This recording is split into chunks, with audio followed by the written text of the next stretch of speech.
There we go. Global trends in GBS, taken from the latest PwC report, and I'll let Ola take it from here.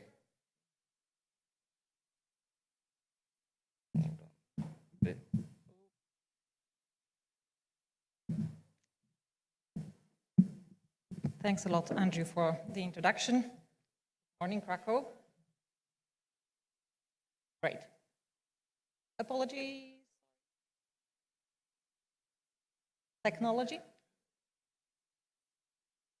Good. Once again, good morning, everyone. Really great being here.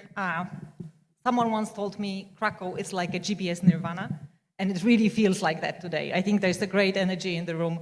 So let's see how the global trends apply to the local market. What I'm going to do today, I will present the GBS survey, the global survey results, but we would also like to make sure we apply it to the local market. And in order to be able to apply it to the local market, we are going to have the discussion. And I would like to invite to the discussion 3 ladies, and they will be Gosia Sowa-Głodek from Heineken.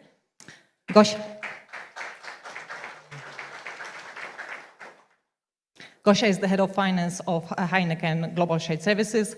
Heineken Center is currently around 1,600 employees large, and it does mainly finance, IT, a little bit of supply chain as well. Good morning, Gosia. Good morning. Thanks for introducing me and Heineken. You can take the seat over there. Perfect. We also have Ania Stanisz with us. Ania is the...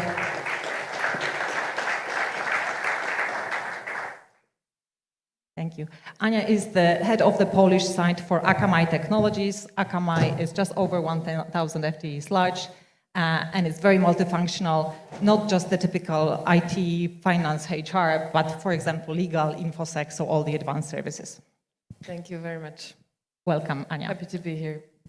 Excellent. And the last person, Ewelina Kuś from PwC. Ewelina is a senior manager at PwC. Her specialty is global transitions, operational excellence projects, and also her key domain is HR. Welcome, ladies. Great. So we have the full audience. We are going to discuss the GBS trends today. We're going to use our global survey that hopefully some of you actually completed. We got responses from around 200 organizations, which have around 300 centers across the globe. You will see that the most of participants are actually located in our part of the world, so 70% of them are from Europe, but there's also a good representation of North America and Asia. Represented all key industries. But the topics that we picked for you for today, the survey is not official yet, but we just picked the key highlights. So we're going to focus on the key challenges for the GBS market, and especially to the part of the world where we're based, the GBS strategies and the GBS trends. So let us start. The last couple of years were very dynamic. I think we've all experienced that with all the COVID, all the political, territorial conflicts, etc. But the GBS was a key resilient partner in it. And why we believe it was really resilient is because all of this turmoil didn't actually have much impact on GBS. The centers continued to grow, or they actually noticed no impact or very limited operational impact. But I would like to ask the ladies what they take out of that and how do they think it really impacted the GBS industry in CEE. So maybe, Ewelina, I would like to ask you to comment on that topic. Yes, so indeed, GBS is resilient, and what's more, it's significantly growing, but the pandemic and the war, they definitely had an impact on the GBS industry. So maybe starting first from the pandemic. So thanks to the pandemic, GBS has fully embraced the hybrid working models. And what is more, in the times of the talent competition, the talent war, more and more GBSs, they are starting to source the talent outside of the local towns. So for example, instead of hiring in Krakow, we can go and hire people in Katowice and asking them to just come 2-3 times a month to the office. But of course, this will be associated with some risk. But definitely we see an increase in the virtual teams and non-dependent on the location. The second aspect, which is important, that the war in Ukraine and the associated concerns about this make some of the locations more attractive. So, for example, in Europe, Portugal has become one of the hot locations right now, but it doesn't mean that Poland is not developing. Poland is still number one in the CE region, and when we are talking with our clients, they are saying, of course, we can build a cheaper GBS in Romania or Bulgaria, for example, but what still makes Poland attractive is the quality of the work that is performed by our employees, value added, and the market maturity. So the level of experience of the management in Poland, we cannot find this kind of skill set anywhere in the Europe. And I think this is then very important for us in Krakow as a market, that it's now currently a great place to build a center of excellence with a really highly skilled employees. Thanks a lot, Evelina. So that was the past. Now let us look a little bit more into the future. So we are expecting, like when the survey was done, there was an expectation that there will be economic downturn in this part of the world. So we asked the centers what their strategies to the economic downturn would be. And surprise, surprise, many of them answered that their response would be to continue to grow. So GBS becomes part of the solution how to address the economic downturn. But that will be coupled with many digitization initiatives, and the operational savings and cost cuttings only come later. So here maybe I would like to ask Anya, I think, what are your plans for the future? Yeah, it's definitely growth, and we can see a very positive impact on locations like Krakow, or no longer Krakow, it's Poland. Like Evelina said, we are now hiring widely across the country and working remotely. So we can see a large investment in a center like ours, where already there are multiple roles and functions and division represented.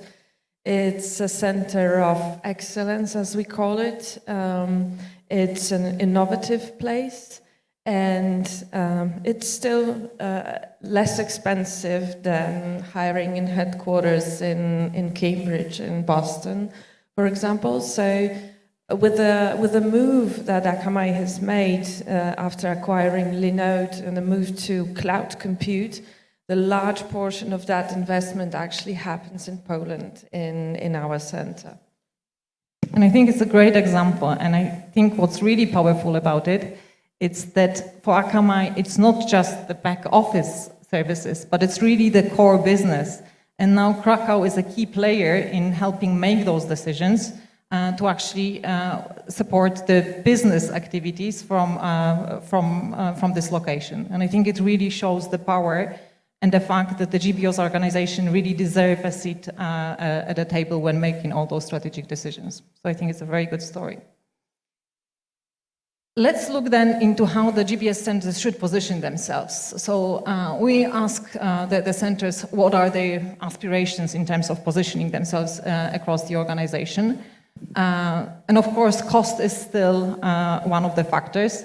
But if you actually look at all the combined other factors, it's really much more about the quality of talent and about the value and the digital innovation that is being developed. So maybe, Gosia, if I could ask you, how are you planning, and what achievements do you have in terms of positioning GBS on the AGS Heineken map?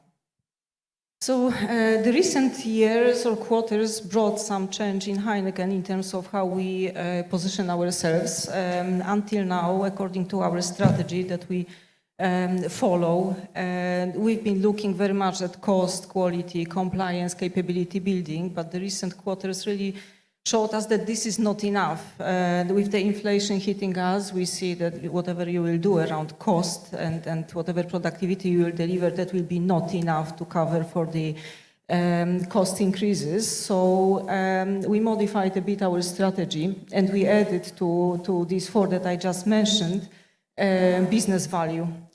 And this is how we want to position ourselves, that regardless of the cost quality, that obviously we have to deliver, and we want to have a tangible impact on what is happening in our operating companies, to help them to manage working capital, to deliver cash, and also to have talents for them almost on the spot, so develop the talents for the bigger organization. And we have already some first successes in that area, especially if you look at purchase to pay, order to cash. These are the processes where when you can use process mining, you can use a lot of data indeed to steer the working capital and cash into that positive direction and deliver that for the organization. Yeah, so definitely we position ourselves as a value creator. Excellent. And what I really like about it, I remember when we were speaking with Gosia, probably 6 months, maybe a little more about the value. Gosia came back from the visit in India, and she was actually asking Ak, well, do you have any point of view about the value? Because this is really topical. And at that point, we didn't. We do now. But I think Gosia came up with this idea of, and we were actually discussing that if they do, they may be a market leader. And I think a couple of months later, they actually operationalized it. They measure the value, they make it transparent and visible to the clients, not just the FTEs or, the savings, but all the additional aspects as well. And I think that's really showing the strength of the market, that it's so easy to turn the idea into operations and into practice. And I think it's really inspirational. If any one of you is not measuring or capturing the real value of GBS, you should definitely start doing that. Thanks, Ola. Indeed, that's been my big frustration, that everybody is talking about value, but no one is able to say how to realize that really and show to the organization. So this year, definitely, I spent a lot of time together with my colleagues on preparing a model for ourselves that will allow us to measure that, to deliver to the organization. Great. Well done.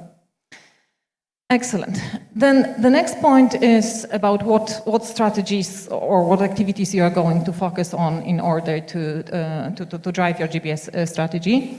And you will see that digitization is at the top of all of those initiatives. But standardization, it's still the holy grail, it still continues. And then obviously all the other expansions and moving into the process organizations follow.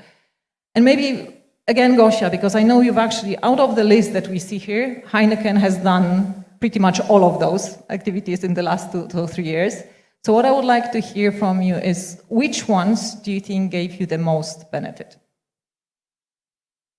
So what is new for us is the process-based organization. We have that now for the last 2 years. So that brought significant benefits to the organization, like benchmarking across different markets that we have, standardizing. And digitalization as well, so I would position them equally. In digitalization, we attack the problem from 3 angles. We have the 3 layers of digitalization, bigger European, even global programs that are bringing professional technology, bottom-up initiatives, and also the middle layer that kind of orchestrates everything, because we treat digitalization automation as a product, so we develop that in the center in a way as you develop products in the organizations. Yeah? So that brought already a lot of benefits, and frankly speaking, now that's difficult to find big opportunities for us to digitalize or automate further that bring big scale in terms of productivity. So we start looking into the direction of artificial intelligence, and yes, we start building certain use cases that we want to implement this year, and see how artificial intelligence can help work really everybody in the center. So we would like to have that kind of developments that each and every employee in the organization could feel that this is really helping, but that also requires learning totally different ways of working and looking at the data, at information in a different way, and really trusting the technology. So this is really the beginning of the journey, but I hope that we will realize a lot of benefits from that next year. Great to hear. And we have a session on AI a little later, so hopefully you'll get a lot of inspiration out of that as well. Good. And then when we're talking about digitization, of course, there are certain skills required. So in terms of the priorities, the digital upskilling comes up very, very high. And maybe, Anya, well, given you are going to invest into cloud, I suspect that's probably a market where you actually don't have tons of experience in the market, so you probably need to invest heavily in these skills. So could you tell us a little bit how you're actually going to approach it? Yes, so our giant leap into cloud computing that I mentioned required us to learn the new skills quickly or find a new talent on the market. And since this is a highly specialized area, it's not that easy and not easy to hire fast people with great experience and skills that we needed. So we invested in upskilling program, and we trained our employees in Kubernetes as an example, and we trained them such that they can be internal trainers for other people who would be interested in that career growth in the future. And we're going to just launch yet another tranche of that training, hopefully in December. And what also we have been doing that I can see here on the list, we've been running hackathons or taking part in hackathons to keep that innovation spark going. And we also have been pretty successful, especially this year after a lot of encouragement in Akamai internal program called The Wizards. And it's a program where everyone can raise an idea, whether it's cost cutting, new technology, new products, efficiency, automation, digitalization. And for the first time, EMEA in Poland is very active in this. We're looking forward to the grand finale that happens next week to see who's the winner. We've already had a winner in the last edition, and we can see that success helped people to feel that, this is something achievable, even though the entire company globally is taking part. And we always felt like, maybe we don't have that great ideas, maybe the ideas that we have are not so revolutionary. But after the first win, there we can see the popularity and the number of innovative ideas is increasing. So this is something that we've observed as well. Great. Some great stories there. And I think this is what makes the GBS actually is the strongest wall, is that we are able to fuel that growth. So whatever the new developments are, and there's so much change in technology happening all the time, that the fact that we already have the tools, the mechanisms, the ecosystem to continue to grow and to absorb those new trends and capabilities and upskill people in a well-tested and tried manner, I think that's a proof that we can actually develop in any direction, whatever the future probably brings us. Great. We touched a little bit on those advanced services. We touched a little bit about positioning as well. So we also asked a question in the survey about the Center of Excellence. And what I find really interesting out of that question is that it's actually not that much about the concentration of location, because you will see that on average 20% of those centers of excellence are actually decentralized. So to me, it's not about the location, but it's about the concentration of knowledge. But I think the tricky part about COE is that everyone has a different definition of a COE. So maybe I would like to ask Gosia, what does Center of Excellence mean in Heineken word? That's a very good question, and we are still trying to find the answer to that question in Heineken. In our case, when we are talking about the Center of Excellence, it is usually centralized. And we distinguish transactional processes where you follow certain operating procedures and you don't really have to have very deep knowledge about the subject, from a center of expertise where you have to have knowledge, expertise in certain subject, and also what is distinguishing that from transactional processes, usually these centers of expertise, they take part in transformation, or they have real impact on the organization when it comes to the change which is happening in that particular area. So for example, if we have center of expertise dealing with managerial reporting, then they will not be only preparing that for the whole Europe, for example, but they co-shape that landscape globally for Heineken. So they take part in shaping activities, or whenever new piece of technology is coming, they have a say how to set up that. So that goes beyond operating only on the process, but that goes into the direction of shaping very much. Great. And is it the same in Akamai, or is it a different definition for Akamai? We have 3 centers of excellences globally, one in India, in Bangalore, one in Costa Rica, in San Jose, and a third one, or actually I should say the second largest, is in Poland, in Krakow. So it's mainly related to location, not Krakow specifically anymore, but Poland. And it is related to the fact that so many different divisions and departments are represented, and so many teams are able to work together closely to create that synergy and new ideas and in innovation.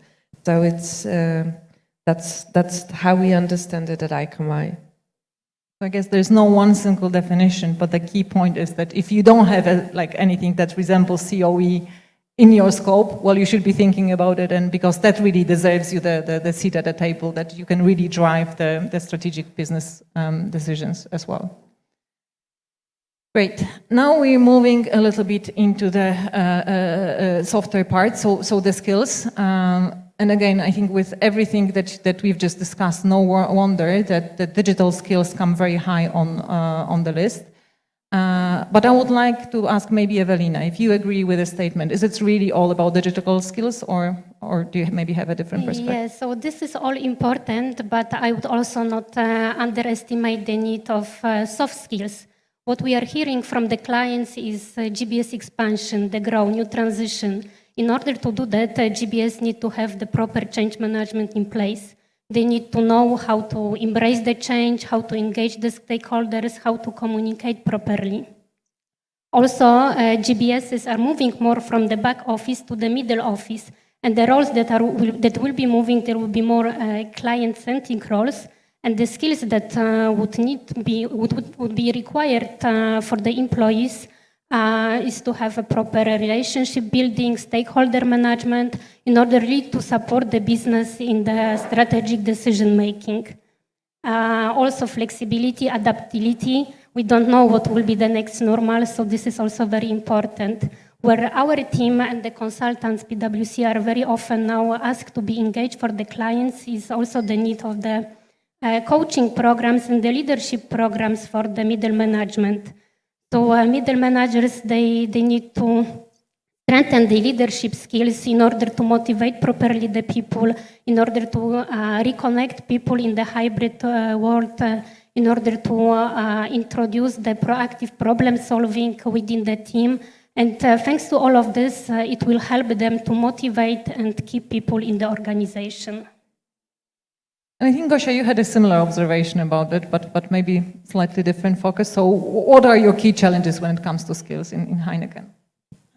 Key challenges, meaning the key thing that we now need, being on the level of development or how advanced we are with concentration of the processes in Kraków, this is to develop business acumen, to improve the level of accountability of our people. So this is the main thing we have to progress with. Because you can imagine that having more than 90% of all the activities in the finance area in the center, that requires that people really understand the business, and starting from junior position, they know what does it mean for the business if I do something today, or maybe I do not do something today, that has direct impact on our customers, on our vendors, on reputation, on cash, on all these things that matter for the business. So for me, next year, this is really, and this year as well, this is really number one, and really that accountability aspect that people understand that I have to act, I'm responsible for things, I don't wait for anybody because this is my responsibility to act, to do things. So I think mainly these two things for the future, and based on that, many other skills can be developed. Yeah. And also how we now look at the hiring process, we try more and more to hire people who have potential to develop into different directions, who have the curiosity to learn, to have different roles in the organization. The expectation in Heineken is not that once you are joining and you are, I don't know, chief accountant, for example, or you are specialized in tax, you will spend your whole life in that position. So we want people who can develop different skills, who have that hunger of career. And it's hard work for sure, but it's very rewarding. Great. Just so it's not also positive, let's also be open about some challenges that we face in the markets, and the key challenges that most of the participants highlighted is the ability to actually attract and retain skilled employees. You will see that 75% of companies actually struggle with that, and it's not easy to set up the appropriate career path, meeting the expectations of employees. There's still a turnover as well. And there's also a point that in order to manage that, what actually came a little bit surprising to me, that a little bit hygienic factors like flexibility and ways of working, team building events, actually came much higher than what traditionally was the main reason for employees to stay in, which was more about the development, about the career opportunities. So here, maybe Evelina, if you could comment on that. Do you actually agree with that statement?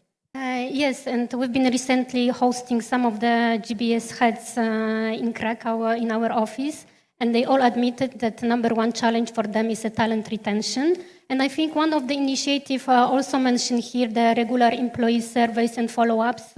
This is really important and critical to not only measure on a regular basis the operational performance of our employees, but also the job satisfaction.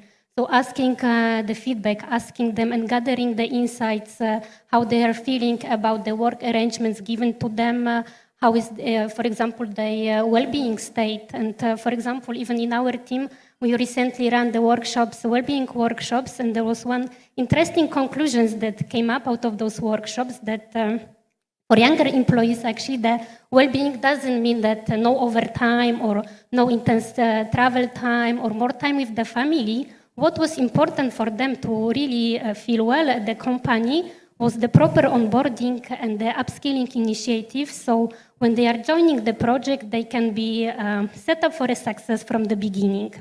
And I think this is also very much relevant for the GBS managers and the team leaders to really have a meaningful conversations with the employees, have those regular one-to-ones, ask the employees what are the skills that they are comfortable at, what are the skills that they would like to still develop, building with the team skill matrix, assess the skills gaps, and based on that, create the training plans that can support employees in their development, including desks like coaching, peer-to-peer coaching. And I think thanks to that, we can have not only happy, but at the same time, talented and the skilled employees retained in the organization.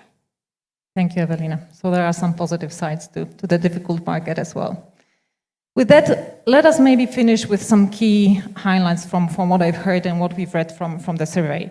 So I think the number one key takeaway for me is that there's going to be growth and development, but not the same growth and development as it was in the past in terms of two-digit headcount growth, but it's in terms of the value, in terms of the jobs being interested, in terms of the importance of the jobs and the advancement and maturity of those jobs delivered out of the Krakow market.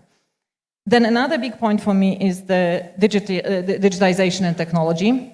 And I think, again, with all the ecosystem that we have, we are very well placed to absorb any new trends around digitalization and technology. So I think this is where we will continue to have a big role.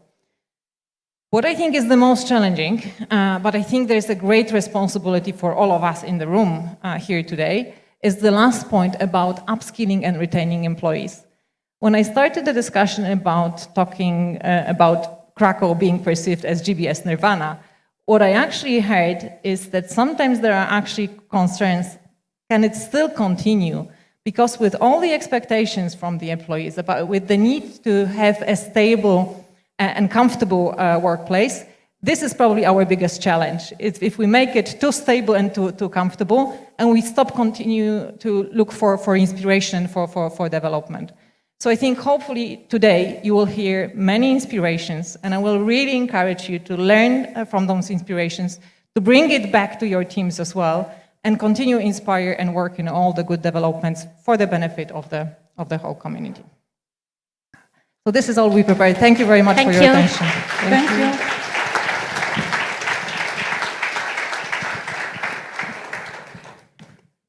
Thank you again, ladies. I have to say this, in the interest of diversity, I'm wondering if there's a male voice out there that has anything they want to say, which isn't... okay, it is Ian, okay. But before we do that, Ian, we have an all-lady panel. By accident, by design, Ola. Exactly. Yeah, Could I say anything more? We should be renaming our session Ladies Talk About GBS. Well, what I wanted to say, it was intentional for me. Maybe it was for Andrew. But trust me, when I was getting ready for the session, I must have reached out to 10 different individuals. Many of them were male. None of them are in the room today, or they're in different sessions already. So at some point, when I actually reached out to a number of people, I had to say, you know what? I actually have 3 smart leaders, panelists, to have something interesting to say to today. Do I really need to look any further? And is it not what diversity is about? It's about having the right people who have a point of view to come to the table. And yet again, I think this is the strength of the GBS industry, that we're ready to have those conversations and to have the opening session about the strategy and future of GBS with 3 ladies being on stage. So thank you very much, ladies. Thank you. Thank you very much.